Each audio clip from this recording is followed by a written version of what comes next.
Absolutely love my iWALK chargers for multiple reasons, but this one is the 5500 milliamp, the 4800 milliamp. This one has 22.5 fast charge for wattage. This is 18 wattage. So what's the difference? First of all, absolutely love the design of these because they don't add a lot of bulk to the end of my cell phone. It's same width, double the thickness, but it's not that big a deal, but I can still put it in a pocket or a belt bag, no problem. Second of all, love that it's wireless charging. So all you have to do is put this USB-C in the bottom of the cell phone and it instantly charges. You don't have a bunch of cords going everywhere and you don't have a big bulky thing on the back of the phone. Also, both of these have pass-through. So right now I am charging this with the included USB-C cable. I can charge this on the go. I could also plug in my cell phone right now and it'll pass through, charge this and my cell phone at the same time, or I can just charge as is.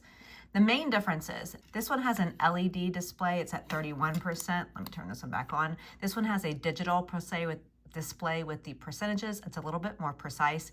This one also has 3 options. You can see here when it charges in, you get the green lightning. That's your lightning mode, your 22.5 wattage charge. If you hit the double hit on the bottom, that goes away and it goes down to a 12 wattage. That's a standard. If you do a long hold, this will begin to blink. That puts it into the low voltage stage. That's your 5 wattage for ensuring that whatever you're charging, if it's a low voltage, won't overheat. So you do have more flexibility and options with this new device than you did with the old one. In addition, one other advantage of the new ones, it has the, what's it called? The Sense Force technology. That's designed for overheating. So neither of these get hot to me, but this has built-in technology internally to ensure that you're not overheating the device. So how do you compare the two? I would say go 4800 if you want a small light footprint. If 18 wattage is fine for you, it still has the built-in USB-C. It's the more budget-friendly option, and it's just a simple everyday backup.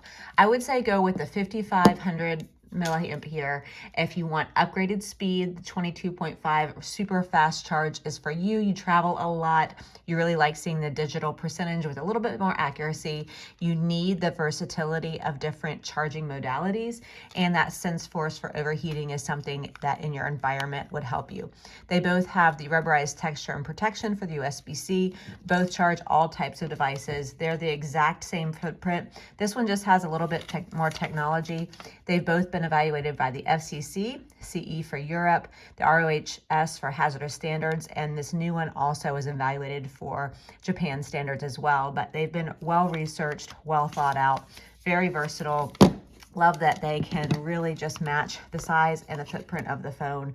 No issues there, and they can fit in any pocket or purse. Thanks to the seller for sending these over. If this comparison was helpful, please give it a like so I know to make more videos like this.